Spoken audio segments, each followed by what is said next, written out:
जय श्री कृष्ण। आप सभी को पुरुषोत्तम मास अधिक मास की छठे दिन की ढेरों शुभकामनाएं। आप सुन रहे हैं पुरुषोत्तम मास महात्म अधिक मास महात्म। आज छठा दिन है। छठे दिन की कथा छठा अध्याय आप श्रवण करेंगे। और इससे पहले आपने हमारे चैनल पर अधिक मास के पिछले अध्याय की पवित्र कथा सुनी थी। भक्तों, जिस मास को स्वयं भगवान श्री कृष्ण ने अपना नाम दिया हो वो कितना दिव्य होगा।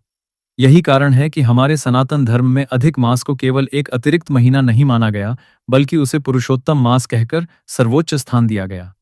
प्रिय भक्तों, शास्त्रों में कहा गया है कि जो भी भक्त अधिक मास में भगवान श्रीहरि की कथा का श्रद्धापूर्वक श्रवण करता है, उसके 100 जन्मों के पाप स्वयं ही नष्ट होने लगते हैं, क्योंकि ये मास स्वयं भगवान विष्णु को अत्यंत प्रिय है। इसलिए इस कथा को कभी अधूरा नहीं छोड़ना चाहिए। कथा को बीच में छोड़ देना शुभ नहीं माना गया। जो भक्त पूर्ण श्रद्धा और धैर्य के साथ पुरुषोत्तम मास की कथा सुनता है, उसके जीवन दुख, क्लेश और दुर्भाग्य धीरे धीरे समाप्त होने लगते हैं। प्रिय भक्तों, यह कथा पद्मा पुराण, स्कंद पुराण और नारदी पुराण से जुड़ी हुई मानी जाती है। प्राचीन समय की बात है, जब सृष्टि की रचना हो चुकी थी। सरतुई अपने समय पर चल रही थी। सूर्य देव अपने नियत मार्ग पर भ्रमण कर रहे थे और 12 मास अपने प्रभाव से पृथ्वी पर धर्म कर रहे हैं। देखिए, अधिमूति प्रभाव की तारे धर्मों की देन प्रभाव कर रहे थे और कर्म का संचालन कर रहे हैं। चैत्र अपने साथ नव वर्ष का उल्लास लाता था। वैशाख स्नान और दान का पुण्य देता था। श्रावण शिव भक्ति से भरा हुआ था। कार्तिक दीपदान और हरि भक्ति का प्रिय मास माना जाता था। प्रत्येक मास को कोई न कोई विशेष सम्मान प्राप्त था। परंतु प्रिय भक्तों, उन्हीं 12 महीनों के बीच एक ऐसा मास भी उत्पन्न हुआ जिसका कोई स्वामी नहीं था। आप समझ रहे हैं, यही वही अधिक मास था। जब चंद्रमा और सूर्य की गति में अंतर उत्पन्न हुआ, तब समय संतुलन के लिए एक अतिरिक्त मास प्रकट हुआ। परंतु उस मास की स्थिति अत्यंत दयनीय थी, क्योंकि उसका कोई स्थान निश्चित नहीं था। कोई पर्व नहीं, कोई उत्सव नहीं, कोई देवता नहीं। वो मास अत्यंत दुखी रहने लगा। एक दिन सभी 12 मास एक दिव्य सभा में एकत्र हुए। वहां चैत्र, वैशाख, आषाढ़, श्रावण, भाद्रपद, आश्विन, कार्तिक, मार्गशीर्ष, पौष, माघ, फाल्गुन और अन्य सभी मास अपने वैभव का वर्णन कर रहे थे। चैत्र बोला, मैं नव संवत्सर का प्रारंभ हूं। मेरे आगमन पर लोग उत्सव मनाते हैं। वैशाख बोला, मेरे भीतर तीर्थ स्नान और दान का महान पुण्य बताया गया है। कार्तिक गर्व से बोला, भगवान श्री हरि को दीप दान सबसे अधिक प्रिय है। वो मेरे मास में किया जाता है। श्रावण ने कहा, देवाधिदेव महादेव की विशेष कृपा मेरे मास में बरसती है। सभी मास अपने महत्व का वर्णन कर रहे थे, लेकिन सभा के कोने में वो अतिरिक्त मांस सिर झुकाए बैठा था। कोई उसकी ओर देख भी नहीं रहा था। तभी ज्येष्ठ मास ने उपवास करते हुए कहा, तुम कौन हो? तुम्हारा कोई स्थान नहीं, तुम्हारा कोई नाम नहीं, तुम्हारे भीतर कोई पर्व नहीं, तुम केवल समय का दोष हो। इतना सुनते ही सभा में कई मास हंसने लगे। अधिक मास की आंखों से आंसू बहने लगे। उसने विनम्र स्वर में कहा, भाइयों, मैं भी तो ईश्वर की ही रचना हूं। यदि मेरा जन्म हुआ है तो अवश्य ही मेरे अस्तित्व का भी कोई उद्देश्य होगा। परंतु किसी ने उसकी बात नहीं सुनी। कार्तिक बोला, जिसका कोई स्वामी नहीं, उसका सम्मान भी नहीं। ये शब्द मांस के हृदय में बाण की तरह चुभ गए। प्रिय भक्तों, संसार का सबसे बड़ा दुख क्या है? अपमान। और उससे भी बड़ा दुख तब होता है जब अपने ही तिरस्कार करें। अधिक मास अत्यंत दुखी होकर वहां से चला गया।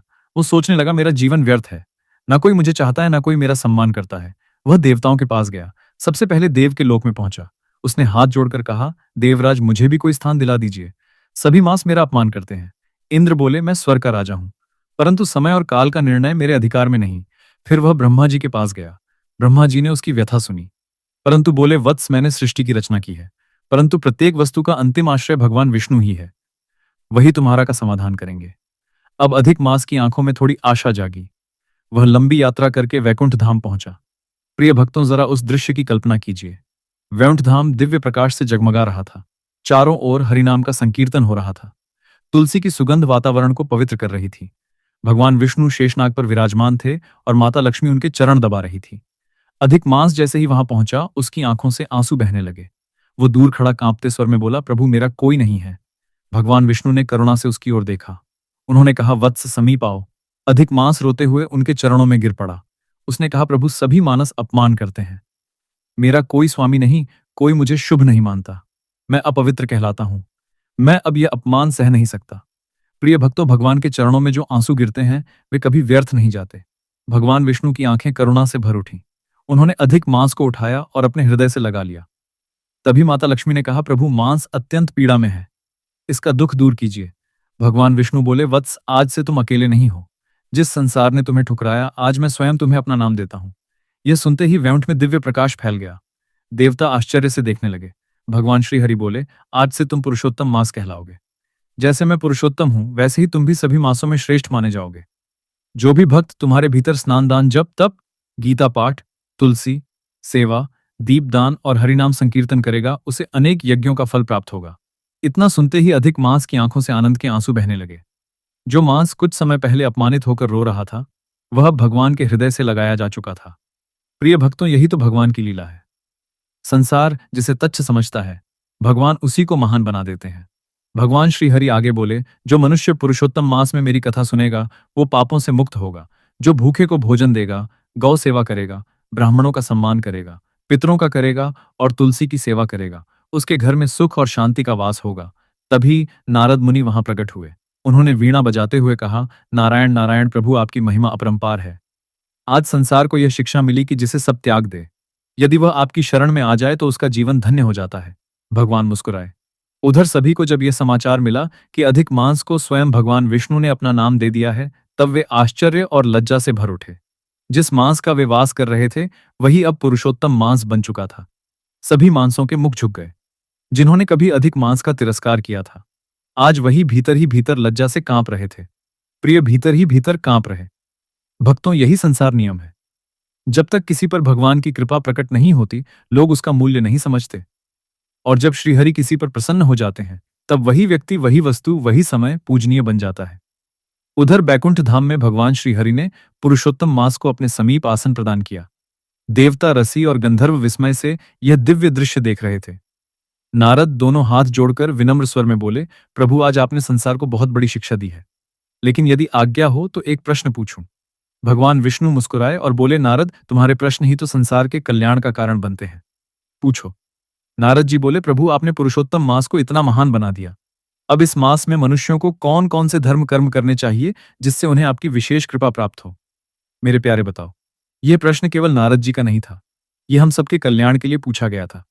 भगवान श्रीहरि ने अत्यंत मधुर स्वर में कहा, नारद, जो मनुष्य पुरुषोत्तम मास में प्रातःकाल पवित्र नदी में स्नान करता है, वो अनेक जन्मों के पापों से मुक्त होने लगता है। जो श्रद्धा से मेरा नाम लेता है, उसके जीवन का अंधकार दूर होने लगता है, और जो इस मास में कथा श्रवण करता है, उसका अंत शुद्ध हो जाता है। तभी भगवान विष्णु ने एक और रहस्य बताया। उन्होंने कहा, नारद, भविष्य में कलयुग आएगा। उस समय मनुष्य का मन का था अत्यंत चंचल हो जाएगा। लोग धर्म से दूर होने लगेंगे, पाप बढ़ेंगे। मनुष्य के पास समय तो होगा, परंतु शांति नहीं होगी। धन होगा, पर संतोष नहीं होगा। तब पुरुषोत्तम मास ही मनुष्यों को मेरे निकट लाने का महान साधन बनेगा। प्रिय भक्तों, यही कारण है कि संत महात्मा पुरुषोत्तम मास को भगवान का जीवित स्वरूप मानते हैं। उसी समय वैकुंठ में एक दिव्य घटना घटी। सभी 12 मास वहां पहुंच गए। चैत्र, वैशाख, श्रावण, कार्तिक और अन्य सभी मास अत्यंत लज्जित होकर भगवान विष्णु के सामने खड़े हो गए। कार्तिक ने सिर झुकाकर कहा, प्रभु, हमने अज्ञान पुरुषोत्तम मास का अपमान किया, हमें क्षमा कर दीजिए। श्रावण बोला, हम अपने अपने महत्व के अभिमान में डूब गए थे। वैशाख ने कहा, हम ये भूल गए कि किसी का सम्मान या अपमान करने का अधिकार केवल भगवान को है। प्रिय भक्तों, अभिमान मनुष्य को अंधा बना देता है। जब तक अहंकार रहता है, तब तक ज्ञान नहीं आता। भगवान विष्णु ने अत्यंत शांत स्वर में कहा, जिसके हृदय में दया नहीं, उसका धर्म अधूरा है, और जो किसी दुखी का उपहास करता है, वो मुझे कभी प्रिय नहीं हो सकता। इतना सुनते ही सभी मासों की आंखों से आंसू बहने लगे। तब पुरुषोत्तम मास स्वयं उठकर उनके समीप गया और बोला, भाइयों, मैं आप सबसे कोई वर नहीं रखता, क्योंकि यदि आपका अपमान ना होता तो मुझे प्रभु के चरण कैसे मिलते, भाव को समझिए। प्रिय भक्तों, यही तो सच्ची भक्ति है। जहां क्षमा है, वही भगवान का वास है। भगवान विष्णु ये देखकर अत्यंत प्रसन्न हुए। उन्होंने कहा, पुरुषोत्तम मास, आज तुमने सिद्ध कर दिया कि तुम वास्तव में मेरे नाम के योग्य हो, क्योंकि अपमान सहकर भी जिसने प्रेम और क्षमा को नहीं छोड़ा, वही मेरे हृदय के सबसे निकट होता है। तभी कुंठ में शंख ध्वनि गूंज उठी। देवताओं ने पुष्प वर्षा करनी प्रारंभ कर दी। गंधर्व मधुर गीत गाने लगे, और उसी समय नारद मुनि ने भगवान से कहा, प्रभु, यदि आज्ञा हो तो मैं पृथ्वी लोक में जाकर पुरुषोत्तम मास की महिमा का प्रचार करूं। भगवान बोले, नारद, यही तुम्हारा कार्य है। जाओ, मनुष्यों को बताओ कि यह मास केवल तिथि का परिवर्तन नहीं, बल्कि आत्मा के जागरण का समय है। तुरंत पृथ्वी लोक की ओर प्रस्थान कर गए। प्रिय भक्तों, अब कथा का दूसरा दिव्य प्रसंग आरंभ होता है, जो पुरुषोत्तम मास की महिमा को और भी गहराई से समझाता है। प्राचीन समय में उज्जैनी नगरी में एक निर्धन ब्राह्मण रहता था। उसका नाम था हरिदास। वो अत्यंत धार्मिक था, परंतु उसके जीवन में लगातार दुख ही दुख थे। घर में थी भोजन का अभाव था, वस्त्र पुराने हो चुके थे कई बार, तो उसके परिवार को भूखा ही सोना पड़ता था। लेकिन एक बात विशेष थी, इतने कष्टों के बाद भी हरिदास ने भगवान का नाम लेना कभी नहीं छोड़ा। प्रत्येक प्रातः वो नदी में स्नान करता, तुलसी को जल देता और श्री कृष्ण गोविंद हरे मुरारी का कीर्तन करता।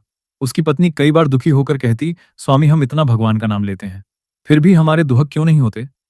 हरिदास शांत स्वर में कहता, देवी भगवान की कृपा कभी व्यर्थ नहीं जाती। जो दुख हमें मिलते हैं वे भी किसी गहरे कल्याण का मार्ग बनते हैं। प्रिय भक्तों, यही विश्वास भक्ति की सबसे बड़ी पहचान है। एक दिन नगर में समाचार फैला कि पुरुषोत्तम मास प्रारंभ होने वाला है। मंदिरों में भजन होने लगे, संत महात्मा इस मास की महिमा सुनाने लगे, लोग स्नान दान और की तैयारी करने लगे। हरिदास से सुनकर अत्यंत प्रसन्न हुआ। उसने अपनी पत्नी से कहा, देवी ये वही मास है जिसे स्वयं भगवान विष्णु ने अपना नाम दिया है। यदि हम श्रद्धा से इसका पालन करेंगे तो निश्चित ही प्रभु की कृपा प्राप्त होगी। पत्नी ने दुखी होकर कहा, लेकिन स्वामी हमारे पास तो दान देने के लिए कुछ भी नहीं। हरिदास मुस्कुराया और बोला, दान केवल का नहीं होता, मधुर वचन भी दान है, भूखे को आधी रोटी देना भी दान है। भगवान भावना देखते हैं। यह सुनकर उसकी पत्नी की आंखें भर आईं। उसी दिन संध्या समय नगर में नारद मुनि पहुंचे। उनकी वीणा से नारायण नारायण की ध्वनि गूंज रही थी। लोग उनके दर्शन के लिए दौड़ पड़े। हरिदास भी उनके चरणों में गिर पड़ा। नारद ने उसकी ओर देखा और बोले, वत्स तुम्हारे भीतर भक्ति है, लेकिन तुम्हारे जीवन में एक परीक्षा अभी शेष है। नारद मुनि के मुख से यह वचन सुनकर हरिदास का हृदय कांप उठा। उसने विनम्र स्वर में पूछा, भगवान कैसी परीक्षा? नारद जी ने अत्यंत शांत स्वर में कहा, वत्स पुरुषोत्तम मास केवल व्रत और कथा का समय नहीं है। यह मनुष्य भीतर छिपे विश्वास की परीक्षा का भी समय है। भगवान देखना चाहते हैं कि भक्त उनका स्मरण केवल सुख में करता है या दुख में भी उनका हाथ नहीं छोड़ता।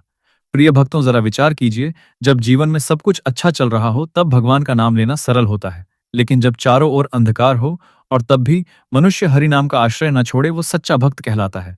हरिदास ने दोनों हाथ जोड़कर कहा, भगवान चाहे कैसी भी परीक्षा आए, मैं श्री हरि का नाम नहीं छोड़ूंगा। नारद जी प्रसन्न हो गए। उन्होंने कहा, वत्स पुरुषोत्तम मास के प्रत्येक दिन प्रातःकाल स्नान करना, तुलसी सेवा करना, गीता का पाठ करना और संध्या समय दीपदान करना, और जो भी भोजन मिले उसमें से कुछ भाग गौ माता, ब्राह्मण और भूखे प्राणी को अवश्य देना। इतना कहकर नारद मुनि आगे बढ़ गए। हरिदास के हृदय में अब एक नया उत्साह जाग चुका था। पुरुषोत्तम मास का प्रथम दिन आया। ब्रह्म मुहूर्त का समय था। आकाश में हल्की लालिमा फैल रही थी। पक्षियों की मधुर ध्वनि वातावरण में गूंज रही थी। हरिदास अपनी पत्नी के साथ नदी तट पर पहुंचा। उसने श्रद्धा से स्नान किया और सूर्य देव को जल अर्पित करते हुए कहा, हे प्रभु, जैसे ये जल आपके चरणों तक पहुंचता है वैसे ही मेरी भक्ति भी आपके हृदय तक पहुंच जाए। फिर उसने तुलसी माता के सामने दीप जलाया, गीता का पाठ किया। प्रिय भक्तों, शास्त्रों में कहा गया है कि पुरुषोत्तम मास में गीता का एक श्लोक भी श्रद्धा से पढ़ लिया जाए तो अनेक यज्ञों के बराबर पुण्य देता है, क्योंकि गीता स्वयं भगवान श्री कृष्ण की वाणी है। उस दिन भोजन बहुत थोड़ा था, केवल थोड़ी सी जौ की रोटी और सादा साग। पत्नी ने दुखी होकर कहा, स्वामी ये भोजन भी मुश्किल से हम दोनों के लिए पर्याप्त है। हरिदास मुस्कुराया और बोला, देवी पहले भगवान का अंश निकालो। उसने रोटी का एक भाग गौ माता के लिए रखा, एक भाग एक वृद्ध ब्राह्मण को देने के लिए अलग रखा। प्रिय भक्तों, यही तो पुरुष की शिक्षा है, अपने हिस्से में से भी भगवान के लिए निकालना। कुछ ही देर बाद एक अत्यंत वृद्ध ब्राह्मण उनके द्वार पर आया। उसका शरीर दुर्बल था, आंखों में भूख और थकान साफ दिखाई दे रही थी।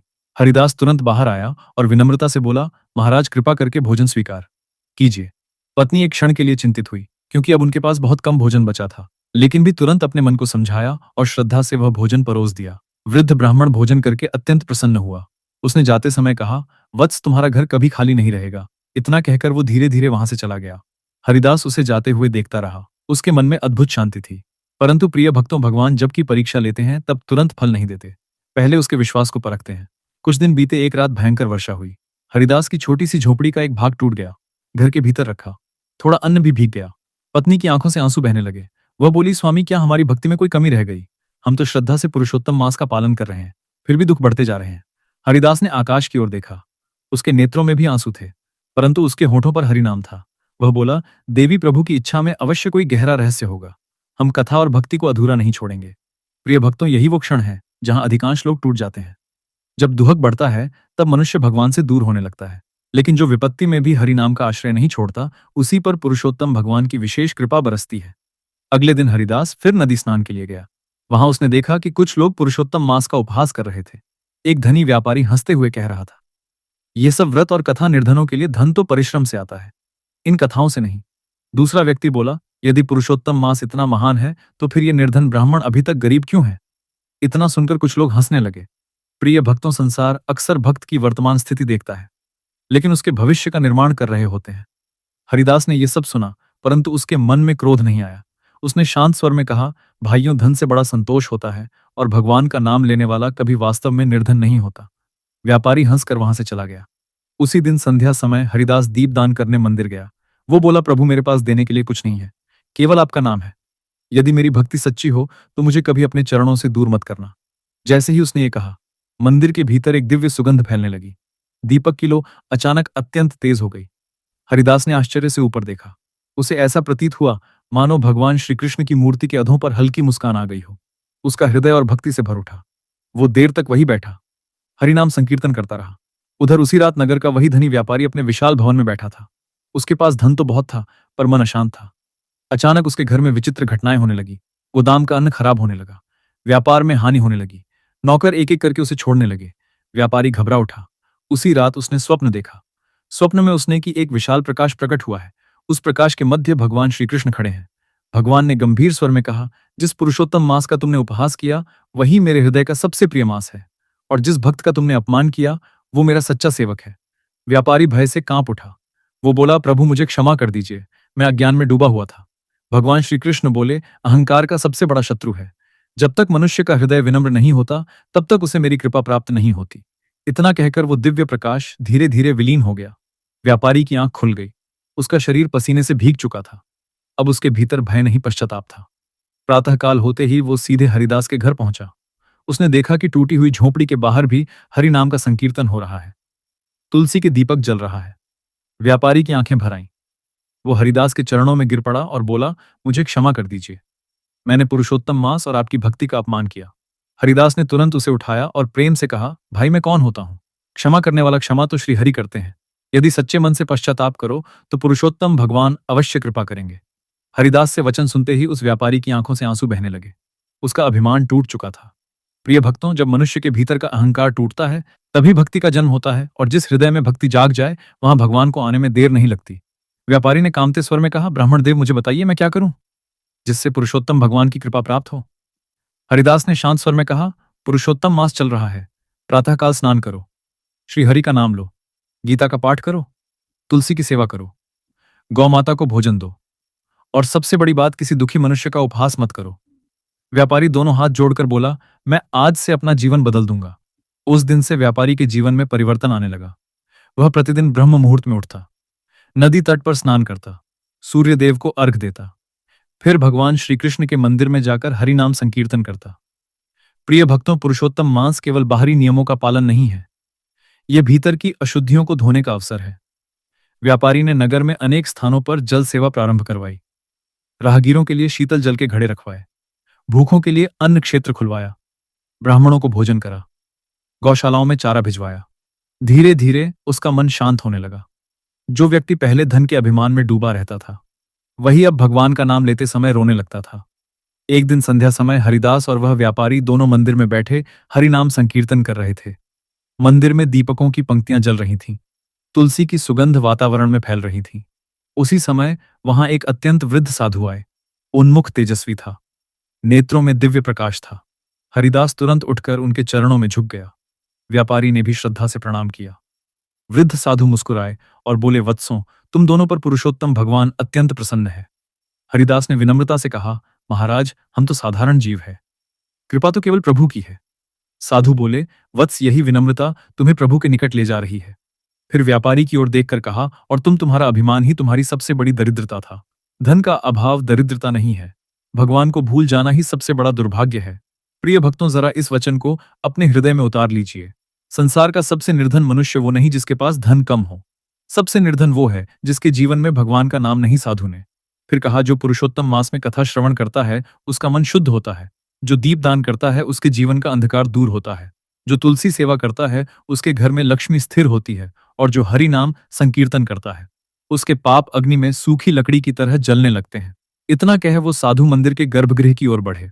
हरिदास और व्यापारी उनकी ओर देखते रहे, परंतु अगले ही क्षण दोनों आश्चर्य से भर उठे। वो साधु वहां दिखाई ही नहीं दिए। मंदिर के भीतर केवल भगवान श्री कृष्ण की मूर्ति के पास दिव्य प्रकाश फैल रहा था। हरिदास की आंखों से आंसू बहने लगे। वो कांपते स्वर में बोला, ये कोई साधारण संत नहीं थे, अवश्य स्वयं पुरुषोत्तम भगवान कृपा करने आए थे। मंदिर में उपस्थित सभी भक्त श्री कृष्ण गोविंद हरे मुरारे का संकीर्तन करने लगे। उस रात पूरे नगर में एक अद्भुत शांति थी। धीरे धीरे नगर के लोगों के जीवन में भी परिवर्तन आने लगा। जहां पहले ईर्ष्या और अहंकार था, वहां अब भक्ति और सेवा का भाव बढ़ने लगा। लोग पुरुषोत्तम मास में प्रतिदिन कथा सुनने आने लगे, घर घर में का पाठ होने लगा। तुलसी के सामने दीप जलने लगे, गौ सेवा और अन्नदान बढ़ने लगा। और प्रिय भक्तों, यही पुरुषोत्तम मास का वास्तविक चमत्कार, ये केवल भाग्य नहीं बदलता, ये मनुष्य का हृदय बदल देता है। कुछ समय बाद पुरुषोत्तम मास की पूर्णिमा आई। उस दिन हरिदास ने नदी में स्नान किया, भगवान श्री की पूजा की, ब्राह्मणों को भोजन कराया और फिर मंदिर में बैठकर आंसुओं से भरी आंखों से प्रार्थना करने दिया। हे पुरुषोत्तम, प्रभु मेरे पास देने के लिए कुछ नहीं दिया, फिर भी आपने मुझे अपने चरणों में स्थान दिया। यदि जीवन में कभी पुनः दुख आए, तो भी मुझे आपका नाम कभी ना भूलने देना। तभी मंदिर में शंख ध्वनि गूंज उठी। ऐसा प्रतीत मानो स्वयं वैकुंठ से आशीर्वाद बरस रहा हो। प्रिय भक्तों, यही इस पवित्र कथा का संदेश है।